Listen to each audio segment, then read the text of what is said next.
My wife bought a limited edition supercar worth over $7 million for her friend, but gave me his discarded used car as a gift. Clutching my chest, I turned and walked away in despair. Olivia, I hope you don't regret this. Robert, guess who? Olivia came back from a party and came straight to me. Her small hands wrapped around my head from behind, covering my eyes. If I hadn't happened to go to that hotel, happened to pass by the banquet hall, and happened to see the scene of her and Julian sharing a drink, arms linked, I would have naively believed she still loved me. My heart ached faintly. I pulled her hands down and didn't speak. Olivia seemed a little confused. She hooked her arms around my neck and spoke in a sweet, slightly whining voice. What's wrong, Robert? Aren't you happy? The scene from the hotel flashed in my mind again, and I felt sick, so I pulled away again. Olivia glanced at her hands, left hanging in the air, her brows furrowed slightly, a displeased look on her face. It was probably because I had spoiled her. She was beautiful, had countless suitors, and was the heiress of the Grant family, widely renowned. In the past, no matter when or what happened, I always put Olivia first, like a simping doormat, following her every command. I treated her like she was made of glass, afraid she'd melt in my mouth or break in my hands.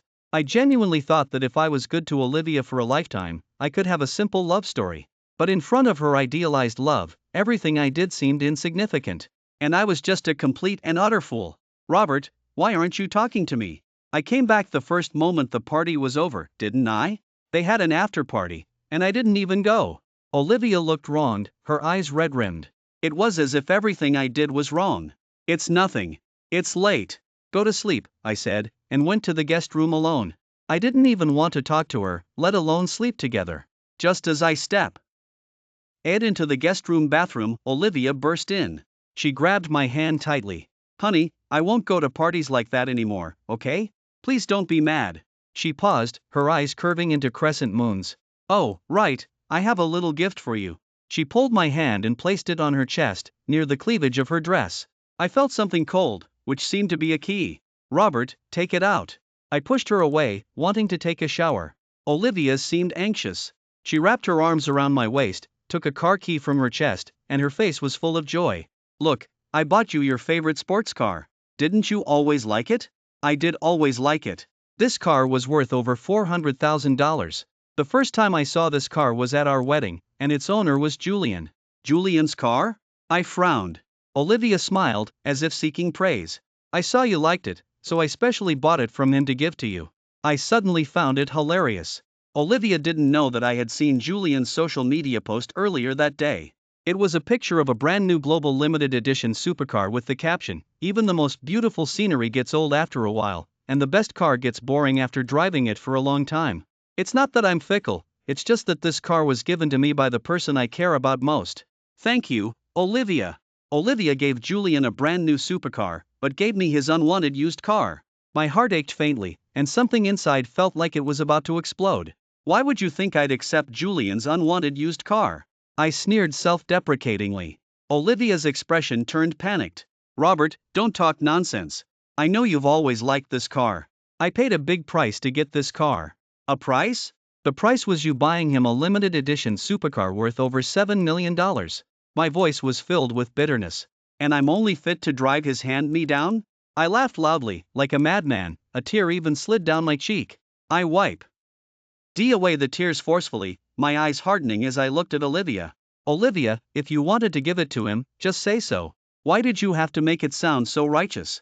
Olivia waved her hands frantically. I didn't, I always thought you only liked this classic car because it was out of production, so I thought of trading with Julian. Robert, please don't misunderstand. I looked at her, and I didn't know when she had become so unfamiliar. It was as if, before, we weren't husband and wife at all, as if I had never known her. Misunderstanding? Pa, I don't want to argue with you. I've had enough of living like this.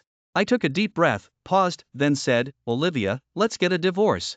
Saying that, I felt a sense of release, like I had been set free. An unprecedented lightness. These years had been truly too tiring. Olivia's smile instantly froze. Since we first met, I had always deferred to her, never saying no to anything. Even if she was wrong about something, it always ended up being my fault. I would coax her, revolve around her, and act like a puppy to make her happy. This time, I woke up. When I said the word divorce, Olivia panicked. Say that again? Even though Julian drove this car, it was still worth over $400,000 when he bought it, and he only drove it for half a year. She raised her voice. I spent over $7 million to get this car, just so you could be happy. And you not only don't comfort me, but you want a divorce? Her voice grew shrill. Robert, do you have any humanity? She finished by throwing the car key into the trash can and slamming the door as she left. I'm telling you, this marriage isn't ending. You can have the car or not.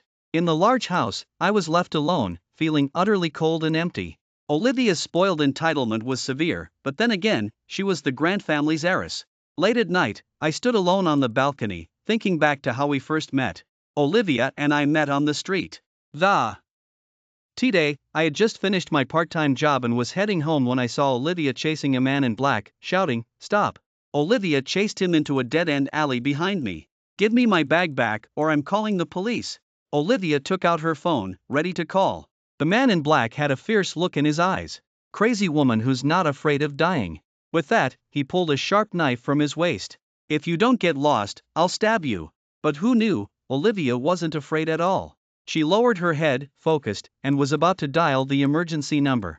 The man in black panicked and lunged at Olivia with the knife. I ran forward a few steps, grabbed her arm, and yanked her away. Olivia called the police, and the man in black became completely frantic, like a madman, hacking at Olivia. I dragged her, running as fast as we could, but he chased relentlessly. As we ran, Olivia twisted her ankle. I picked her up in my arms and kept running. After running through a few streets, the police finally arrived. The man was taken away by the police, and I, covered in injuries and suffering from long-term malnutrition, couldn't catch my breath and collapsed.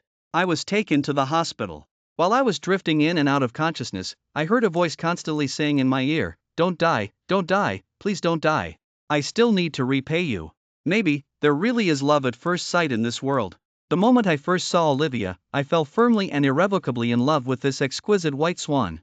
To repay me, Olivia often came to the hospital to take care of me. She knew my life was hard, so she even gave me a job at Grant Industries. I didn't want people to gossip, so I was serious and responsible about my work, not daring to make any mistakes. Olivia and I weren't just boss and employee, we were good friends. Gradually, we became lovers. At first, I was always insecure, feeling that I wasn't good enough for her, but Olivia encouraged me, saying that love doesn't distinguish between rich and poor, and that her love for me was enough. She was like the idealized love in my heart, and because of those words, she shattered all my concerns. I didn't care about gossip and stood firmly with Olivia. But our more severe test came from her parents. They couldn't accept the mismatch in social standing. How could a distinguished heiress, a pampered princess since childhood, be with a poor guy who had nothing? Olivia threw a tantrum, threatened self-harm, even starved herself and threatened self-harm by cutting her wrists. Finally, her parents compromised. I felt guilty towards Olivia at the time, because when she married me, I was dirt poor, couldn't afford a wedding, and out of pride, I refused to use her money. So we only registered our marriage and didn't even have a ceremony. Few people knew I was the Grant family's son-in-law, because the Grant family never publicly acknowledged me. None of that mattered, because Olivia and I truly loved each other. Being together was enough. With her, nothing else mattered. Olivia was also very good to me. She knew my salary was meager and I wanted to save face, so she rarely spent money recklessly and was considerate of my feelings. I thought I was the happiest person alive. But since Julian, her friend since childhood, returned from overseas 6 months ago, everything seemed to change. When Olivia and he were reunited after a long time, they hugged and greeted each other with close contact, as if they were the couple. Olivia proactively told me at the time that Julian was her childhood friend and they grew up together, and she thought of him like a brother. Julian was also sensible, always calling us sister and brother-in-law. I was too trusting of Olivia back then and didn't take their relationship too seriously. It wasn't until Julian also joined Grant Industries and became my direct superior that I started to notice something was off.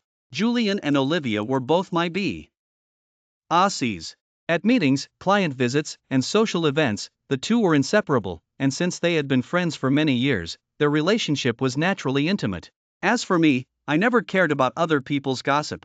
I trusted Olivia. She said there was nothing between her and Julian, so I believed her. Everyone thought Olivia and Julian were a match made in heaven, unaware that I was her actual husband.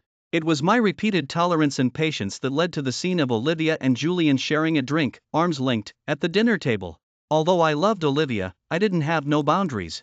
So, I finally woke up. The moment I said divorce, I no longer had any lingering feelings for her. I drank a glass of red wine, returned to the bedroom, lay on the bed, tossing and turning, unable to fall asleep.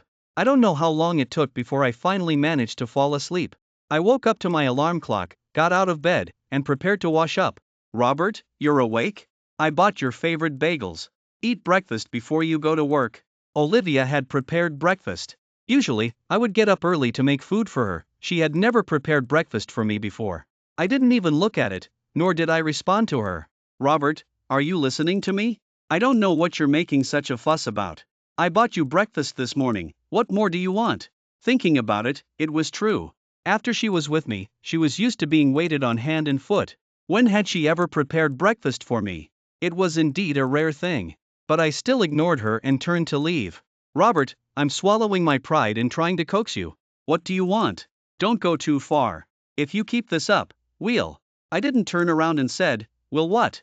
Get a divorce? No need to say it. We can do it now. Olivia stood in front of me, glaring angrily. Are you done? Divorce, divorce, divorce. Do you want to divorce me that much? I'm telling you, diver. CE isn't something you can decide alone. Did you consider my feelings? I curled my lip, sneering. Ha! Did you consider my feelings when you and Julian were sharing a drink, arms linked? What did you say?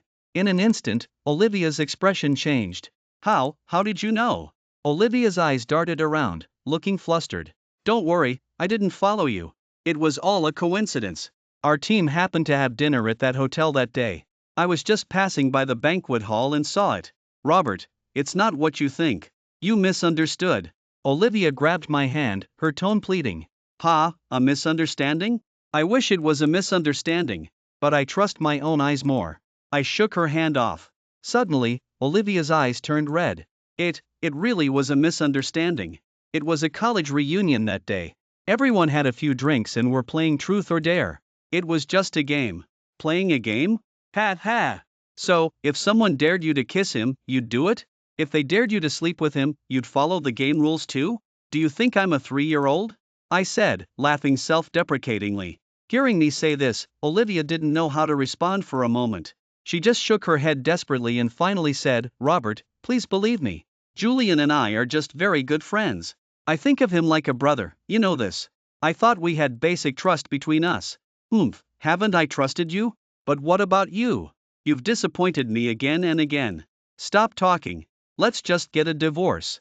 Without waiting for Olivia to explain, I left the house. I planned to quit my job after the divorce was finalized. I believed I could live perfectly well without Olivia. But I didn't expect to be immediately challenged as soon as I got to the company. I had just opened my computer to start working when Eleanor, the head of finance, called me into her office. Slap! A stack of documents was thrown at me. Robert, is the proposal you made? Open your eyes and look closely. Look closely. Eleanor roared at me furiously. When I work, I'm very sensitive to numbers and check them carefully. I don't know how it happened, but a zero was missing from the quotation number in the proposal. Do you know how much money this 10 will cost the company? Eleanor was enraged. I knew Eleanor was Julian's person. Before, she had often blocked my expense reimbursements for activities, refusing to reimburse this and that. Every time I argued with her, Julian would come out to mediate. With just a word from him, Eleanor would immediately approve the reimbursement. At that moment, it felt like I was taking his money and had to be grateful to him. I picked up the documents without even looking through them, my face expressionless. Got it. I'll take it back and revise it. Revise it? What were you doing before? By the time you revise it, the contract will be signed. Luckily, I found it. What if I hadn't? Then what do you want me to do? Useless trash. Tell your department to submit the backup plan quickly. Eleanor furiously tore up my proposal. Are you still here? Get out. Eleanor threw the torn proposal at me after ripping it up. It hit my chest. The shredded paper fluttered like snow. Anyway, I had already fallen out with Olivia, so I wasn't afraid of falling out with Julian. I was about to retort. Suddenly, I felt a tightness in my chest and couldn't breathe again. My head spun, my legs felt light, and I lost my balance and fell to the ground. I had been suffering from long-term malnutrition and had low blood sugar problems. I hadn't eaten much these past 2 days and was experiencing dizziness. Unexpectedly, Eleanor not only didn't help me up but stood by and mocked me with cold eyes. Robert, are you trying to fake an injury? There are security cameras in the office. None of the other employees dared to come forward to help me, after all. They didn't want to offend their direct superior. Julian happened to be there delivering the second set of backup plans for Eleanor to sign and saw me slumped on the floor in pain. "Oh dear, what's going on?" he said lightly. "Mr. Julian, you came at the right time." I found serious flaws in Robert's proposal, so I told him to take it back and use the backup plan instead. He was unhappy with my decision, tore up the proposal, and then lay on the floor faking an injury. "Heaven is my witness, I didn't touch him." Julian chuckled softly. "Ha, Robert, get up. Can't we talk things through properly?" He then added, "You're a grown man, resorting to throwing a tantrum and threatening self-harm? We're all educated people, don't stoop to that level of unreasonable behavior." Listening to his words, I found it even harder to breathe, and I felt like I was about to faint. Julian leaned over and looked at me, even kicking me lightly, and lowered his voice. "Hey, if you're going to die, die far away. Don't involve Grant Industries. But don't worry, after you die, I'll take over Olivia. You can rest assured." I pointed a finger at Julian, my head swimming, 1,000 words stuck in my throat. Just then, I don't know what came over Eleanor. She suddenly squatted down, getting closer and closer to me, and actually kissed me on the mouth, holding me tightly. "What are you doing?" The voice was all too familiar. It was Olivia. I had no strength left and couldn't push Eleanor away. Eleanor stood up, her face full of shock and grievance. "Robert, I just pointed out the flaws in your proposal and said a few things to you. How could you try to take advantage of me?" Then, her eyes welled up with tears. "Mr. Julian, Mr. Grant, you must do something for me." At this, I suddenly understood. It turned out that everything was arranged by Julian. Seeing Olivia arrive, Julian deliberately had Eleanor falsely accuse me. "Mr. Grant, how can I possibly work here anymore?" Eleanor sobbed dramatically, sounding very pathetic. Olivia's expression became even uglier. She looked around. Is what the head of finance said true? The colleagues exchanged glances, then nodded one after another, further confirming Eleanor's statement. "Robert, how could you do something like that? I couldn't even pull you off her. You were holding a female colleague in the office and taking advantage of her. What would your girlfriend think if she knew? Even if you have no shame, if this gets out, what will people think of our company?" Julian added fuel to the fire. Slumped on the floor, I struggled to take out my phone, wanting to call for an ambulance. Hey, Robert, what are you doing? Not only did you try to take advantage of me, but you're trying to take pictures up my skirt with your phone?" I was truly impressed by Eleanor's way of thinking. "I didn't know you had this hobby. Come on, let everyone see how many young women you've secretly photographed. With someone like this in our company, it's just too unsafe, isn't it?" Eleanor said as she snatched my phone. I used all my strength to struggle up from the floor, but before I could stand steadily, I felt someone push me. With a thud, I fell to the ground again, feeling the world spin. It was Julian who had secretly pushed me. "Robert, you're a great actor, aren't you? Faking an injury all the way? How much money are you trying to extort from me?" Eleanor said coldly. "Stop making a scene. Regardless, let's help him up first." Julian hypocritically stepped forward to help me. When it came to acting, they were the real masters. I didn't refuse his help because I had no strength to refuse. At this moment, I couldn't joke with my life. I even felt like I was close to dying. Julian helped me up on the surface, but after only a few steps, he roughly shoved me onto the sofa. "Oh dear, Robert, look at you. How can you be so careless? You should be careful." "Why?" "Oh, you almost knocked me over," Julian complained. I leaned on the sofa for a moment, recovering slightly. Weakly, I said, my phone back. I'm really not feeling well. I need to go to the hospital." "Robert, do you think that's necessary?" "That's enough. Don't make a fuss." Olivia even believed their instigation and thought I was faking it. "Olivia, I'll take him to the hospital. It wouldn't be good if something serious happened and it caused trouble for our company," Julian said. My brow furrowed. I was very afraid that Julian would have other malicious intentions. Hearing this, Olivia saw that my face was indeed pale and also feared an accident, so she silently agreed to let Julian take me to the hospital. I was taken to Julian's car. Yes, it was that limited edition supercar. Sitting in that supercar, my mind was full of thoughts. With a boom, Julian slammed the accelerator, and the car sped off. Inside the car. Robert, you're quite something. I don't know what kind of spell you cast on Olivia to make her so devoted to you. I'm not taking you to the hospital. I'm going to make your life a living hell." I sneered and didn't respond. Julian, however, became increasingly angry, pressing down harder on the accelerator. The car went faster and faster. Crash! Julian, like a madman, crashed directly into the roadside barrier. Due to the huge impact, I hit my head and immediately passed out. When I woke up, I was lying in a hospital bed. I was the only one in the room, which felt cold and desolate, until a nurse came to remove the 4 tube from my arm, bringing a little life back into the room. "You're awake?" the nurse asked. "Yes," I nodded, my head still aching. "The one who was brought in with you is much worse off. He's still in surgery now. His girlfriend is crying her eyes out." The nurse must have been talking about Julian, but his girlfriend? Could it be Olivia? No wonder I didn't see her in my room. She had run off to mourn for Julian. I sat up and slowly walked to the surgery floor, standing far away. I happened to see the operating room door open, and doctors and nurses wheeled out a bed with Julian lying on it. "Julian, it's okay. I'm here."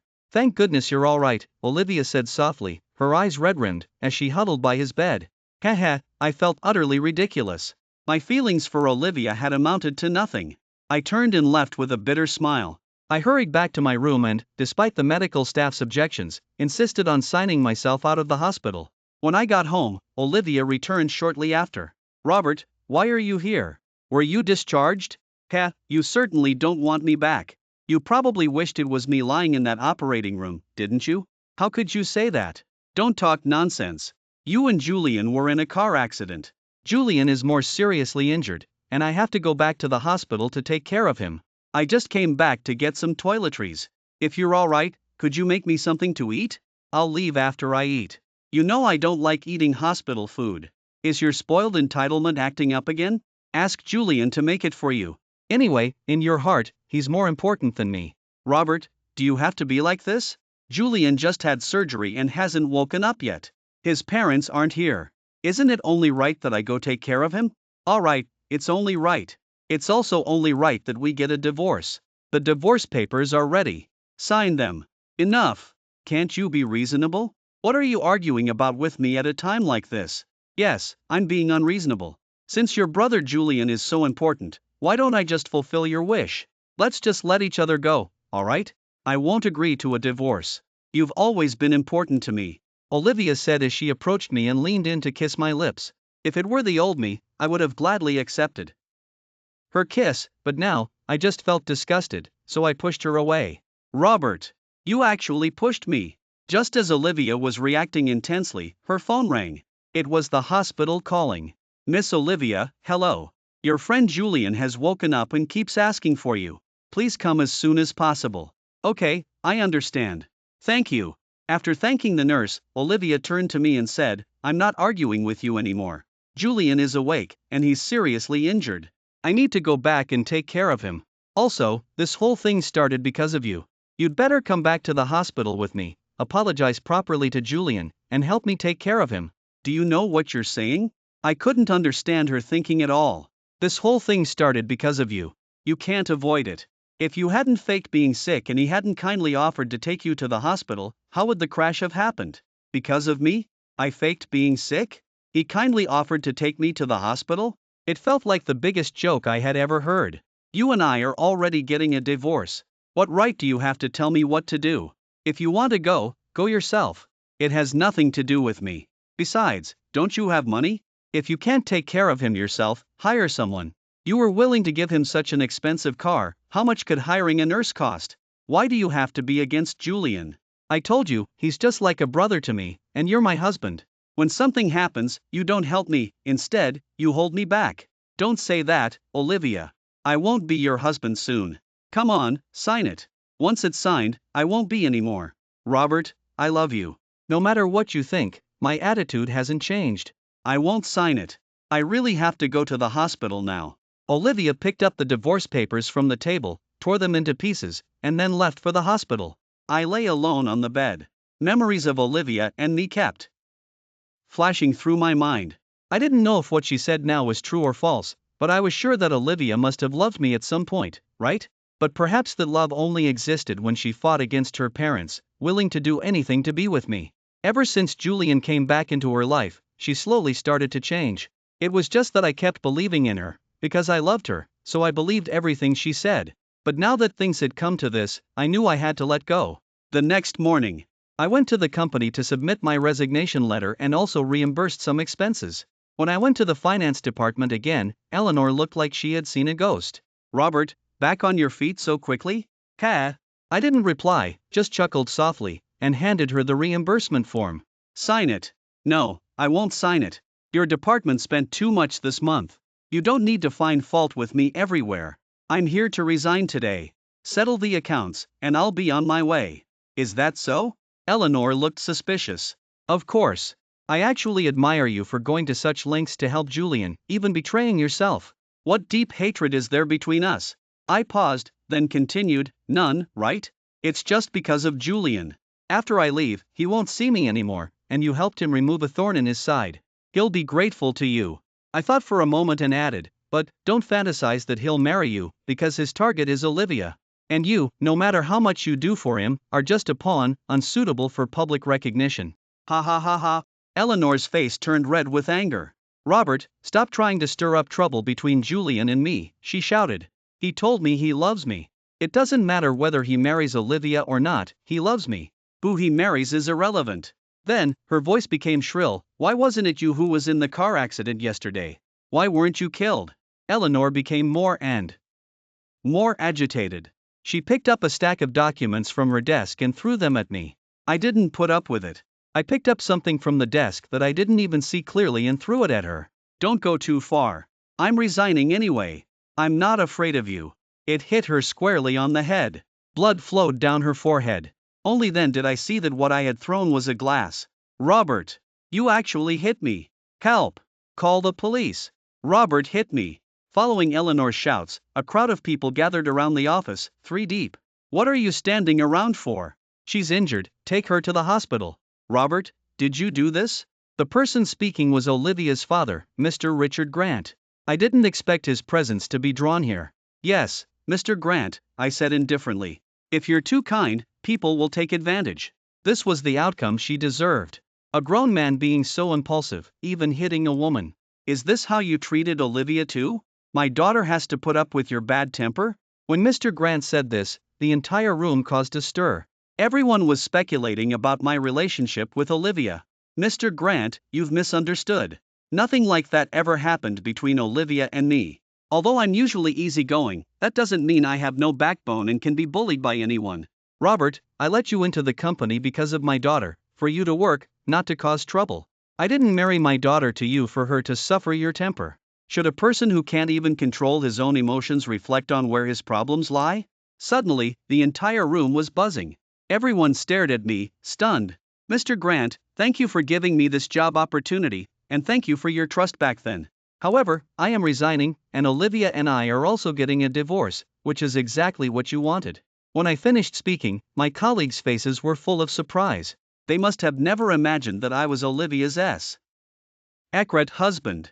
"Let's not talk about anything else for now. Take her to the hospital first," Mr. Grant said, looking at Eleanor's bloodied face. Actually, I still respected Mr. Grant quite a bit. Although he looked down on me, I only had respect and admiration for him. Anyone who could start from scratch and build such a large enterprise was certainly worthy of respect. I didn't want to continue causing a scene at the company. Listening to him, I took Eleanor to the hospital, but she was afraid I would attack her again and asked 2 other employees to accompany us. Everything happened so coincidentally. In the hospital lobby, I ran into Olivia paying Julian's hospital bills. "What are you doing here? What happened?" Olivia asked, looking at Eleanor's bloodied face. "It's nothing, just a little misunderstanding. I accidentally hit her like this. I brought her here to get it bandaged." I said it lightly. "A little misunderstanding? Forget it, quickly find a doctor to stop the bleeding. I'll settle the score with you later." "Robert, you just wait," Eleanor said fiercely. After Eleanor was bandaged up, she immediately ran to Julian's room. And I followed her. I wanted to see how she would play the victim. "Mr. Julian, how are you doing? How did you get hurt?" Julian asked when he saw her injury. "It's all Robert's fault. He wanted me to sign off on his reimbursement, but the expenses weren't reasonable, so I refused. He actually hit me. He even said he was in league with you and that you helped him bully me." Julian looked at me, then at Olivia, and said, "What are you talking about? When did I ever tell you to do that?" "Robert, since you're here, Aren't you going to apologize to Julian? Olivia said to me. Apologize? Why should I apologize? He was driving the car, and the crash was caused by him speeding. I said casually. Also, let me tell you, my decision to divorce you is a fact that cannot be changed. I've already decided to let you have what you want, so don't think you can control me anymore. Robert, don't go too far. I'm taking care of Julian here on your behalf. Don't misunderstand. Olivia, Robert was never worthy of you anyway. Now that he's proposing divorce, just agree. I've been waiting for you all along, Julian said with a face full of deep affection. Seeing Julian's pathetic appearance, my stomach churned. When Olivia heard Julian say this, she turned sharply to look at him, her eyes flickering. She seemed to understand something. No, I won't get a divorce. I will not divorce my husband. She turned back to Julian. Julian, please show some respect. We're just friends from childhood. I've always thought of you like a brother. Olivia, stop acting. Your relationship with him doesn't matter anymore. I'm getting a divorce, and I'm determined. If you don't agree, I'll sue you. When it becomes public knowledge, things won't go well for the Grant family either. Robert, what do I have to do for you to believe me? Believe you? Jump from this building. Jump, and I'll believe you. Olivia hesitated for a moment. I knew she definitely wouldn't jump. But seeing how resolute I was, her eyes filled with tears, and her pretty face was filled with sadness and regret, she knew she couldn't keep me anymore. I sneered, turned, and left the room. On the way home, I thought about a lot of things. Divorce, it had to happen. For several days in a row, I didn't see Olivia. I suppose she was having private time with Julian at the hospital. Early one morning, after I got up, Olivia had actually made breakfast and was waiting for me dutifully. Robert, come eat. I made it myself. Taste it and see if it's good. If I remembered correctly, this was the first time Olivia had cooked for me, but I only felt nauseous. Robert, sit down first. Olivia came to my side, pulled me to sit in a chair, then took out her phone and showed me a news headline that shocked me. Julian, scion of the Julian family, arrested for illegal substances. This news was truly extremely shocking to me. How about it? Olivia asked. What do you mean? You didn't like Julian, right? I had him sent away. Are you satisfied? Her voice was calm. Robert, I love you. I never want to leave you. The current Olivia was a mystery to me. I didn't know how to answer her. Had she been telling me the truth all along? Did she still love me? I felt as if I was falling into a dream again, a dream filled with Olivia, a dream I couldn't escape or wake from.